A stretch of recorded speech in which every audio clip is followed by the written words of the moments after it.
y'all are having a great day. Hope the sun is shining where you are. Unfortunately, it's raining here today, so not much we can do in the lawn, but that's okay. It kind of gives us a second to kind of regroup and get things back together. So wanted to let you guys know real quick. For those of you that don't know, I've got a lot of new subscribers to the channel.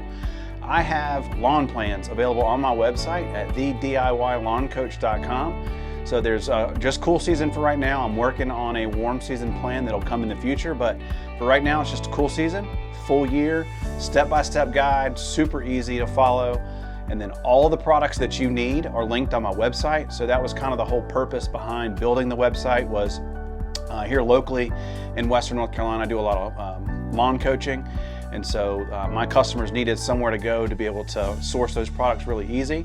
So when I wrote the lawn plan for them, I just posted it on my website. So that's what they're following, which is fantastic. And then also just with links and everything. So I do get a little bit of a commission. So that just helps support me as well. I greatly appreciate that. And then also on there, I mentioned yesterday, I've got these hats for sale.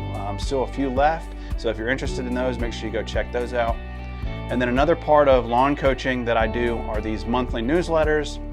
And the newsletters are just really informative and they're fun, they're kind of lighthearted, but packed full of great information. Everything from watering your grass and tuna can challenge to choosing the right spreader setting. I'm working on one for July that's all about fungus and fungicide and all that good stuff. So, and those are just $10 each on my website. So make sure you check that out. Hope you guys enjoy the rest of your weekend. Take care, and I cannot wait to see you guys in the lawn.